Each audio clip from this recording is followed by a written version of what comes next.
गगामुख बियाब दुलाराय बाथौ गौथुमनि खुंगा 17थि 3 बोसोरारि जथुमा थावनि आलायखुंग्रि बाथौ सिबिसालि बियो बियाबनिनो गाहाय सिबिसालि गाहाय मावख'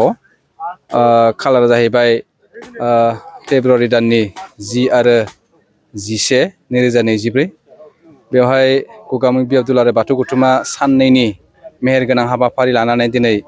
बियाबनि 17थि 3 बोसोरारि जथुमा बे जथुमाखौ गाजा गोमजायै खुंनाय जादों। बिनिनो दिनै गिबि साननि जोंहा हाबाफारि बायदियै जेरै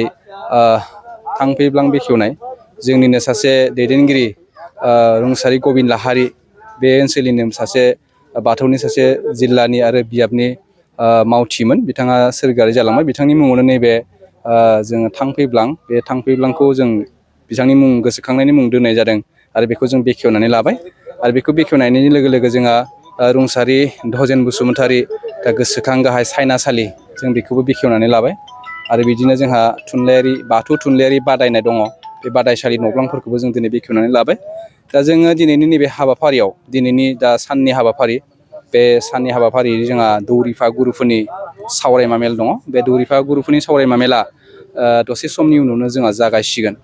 आरो बेजों लोगोसे पेरेलेलि मोनसे हाबाफारि जोंहा सोलिलांबाय थागोन बा सोलिगासिनो दङ बे जाहैबाय लाइमोनफोरनि बाथौ थुनलाइयारि बादायनाय जेरैहाय हरखाब बिबुंथि बाथौनि सायावनो जागोन सोंगाब सोंनाय कुइज कम्पिटिसन बेबो बाथौ थान्दैनि सायावनो जागोन आरो हारसिं आर'ज गाबनाय बादायनाय आरो हानजा आर'ज गाबनाय बादायनाय दा बिदिनो जोंहा जोंनि बियाबनि सिङाव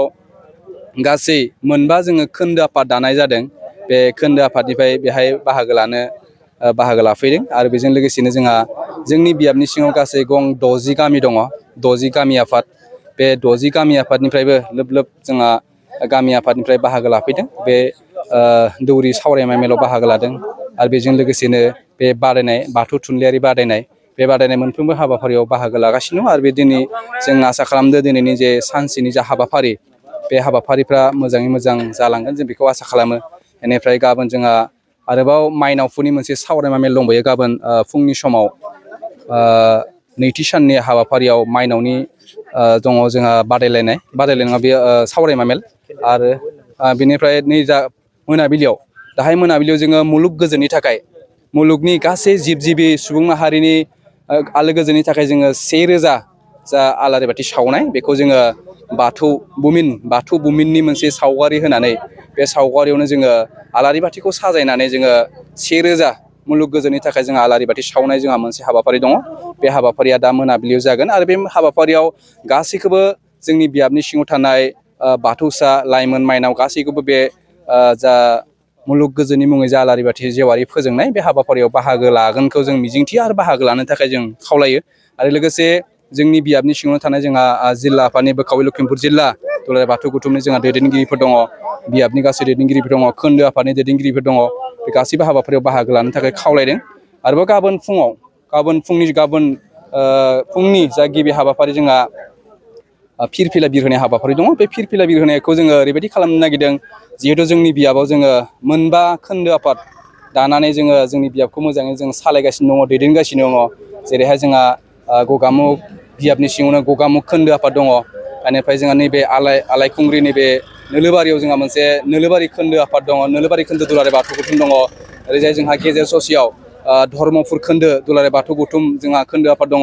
आरो जोंहा जयरामपुर खोन्दो दुलाराय बाथौ गौथुम दङ बेनिफ्राय ओरैजाय जोंहा खोलाहाथिंजाय कौपातुनि खोन्दो दुलाराय बाथौ गौथुम दङ थ' जोंनि खोन्दोनि मुंफोरखौ जोङो जोंनि जिअ'ग्राफिनि मुंखौ लानानै जोंनि ओनसोलनि जायगानि मुंखौ लानानै जों खोन्दोनि मुंफोरखौ दोननाय जादों जों गुबुनफोराव नुदों जे बाथौनि माखासे सोदोबफोरखौ लानानै खोन्दो आफाद बा सुबा बे आफादफोरनि मुंखौ दोनदों नाथाय जोङो जोंनि जायगानि मुंखौ लानानै बेफोर जोङो खोन्दो आफादफोरनि मुंखौ दोनदों जोंबो उनाव सावरायलायनायनि गेजेरजों जोंनि खोन्दो आफादफोरनि मुंखौ जोङो सोलायनो नाजागोन जेरैहाय बाराजा सिबोराय बिदिनो माबा मोनसे जों खोन्दो आफादफोरनि मुंखौ उनावहाय जों सोलायनो नाजागोन दा बै खोन्दो आफादफोरखौबो जों गाबोननि जा गौथुमनि जा फिरफिला बिरहोनाय हाबाफारि बे फिरफिला बिरहोनाय हाबाफारियाव मोनबा खोन्दोनि जों मोनबा फिरफिला जों जायगा बानायदों बेनिफ्राय जोंहा बियाबनि थाखाय जोंहा मोनथाम दङ लाइमोन आफाद माइनाव आफाद आरो गागि बे मोनथामनि फिरफिला गासै जों 9 फिरफिलानि थाखाय जों साजायना दोननाय जादों बेखौ गाबोननि जा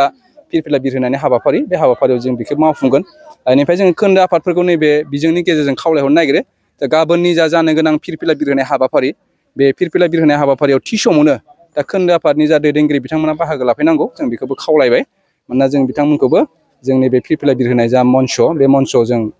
बाहागो लानांगौ आरो बेहाय जों सावरायनाय जागोन आरो गाबोननि जा माइनावफोरनि जा सावरायमा मेल दङ बे सावरायमा मेलाव जों लोब लोब बाहागो लानायखौ खावलायगोन जोंहा फुंखा सुबुं महरै जोंहा बेतबारि फरायसालिमा बेतबारि सेनियर सेकेन्डारि स्कुलनि जोंहा बिबुंग्रा जोंहा कान्तिस्वर बर' बिथांमोनखौ जों फुंखा सुबुं महरै जों हांख्रायदों बिथांमोना फैगोन बेनिखायनो जोंहा माइनाव बिथांमोनखौ माइनाव आइमोनखौ जोंनि गाबोननि जा हाबाफारि बेहाय बाहागो लाथारनांगौ होननानै जोङो गगामुख बि दुलाराय बाथौ गौथुमनि जानानै खावलायो आरो दिनैनि जा हाबाफारि बे हाबाफारियाव दा बादायलायनाय हाबाफारि बे बादायलायनाय हाबाफारियाव मोनफ्रोमबो गामि आफादनिफ्राय मोनफ्रोमबो खोन्दो आफादनिफ्राय लोब लोब बाहागो लानांगौ जों बेखौ खोन्दो आफाद आरो गामि आफादफोरखौ गगामुख बि दुलाराय बाथौ गौथुमनि जानानै जों जेब्लायबो गुरैयै जों खावलायहरो बेखिनिखौनो जों क'क्राझार नोगोरनि आर.एन.बि लामाजों थांनाय बागानसालि वार्ड नाम्बार 8आव रायजो राजाफोरनि गोग्गो देहा लाखिनो थाखाय सानजोरां इन्टारप्राइजआ गोदानै जेनेसा वेलनेस प्राइभेट लिमिटेड बेखेवदों। बे सानजोरां इन्टारप्राइज आयुर्वेदिक गलायाव मानसिनाव जानाय गेदेर गेदेर बेरामनि मुलिफोरखौ मोननो हागोन। किडनिकआव अन्थाइ जानाय, आथिं आखाइ जरा जरा सानाय, लिभार गाज्रि जालांनाय, मोदोमनि माननाय आरो बेनि अनगायैबो बायदि बायदि गेदेर गेदेर बेरामफोरनि मुलिफोरखौ बे सानजोरां इन्टारप्राइजआव लांफैनो हागोन।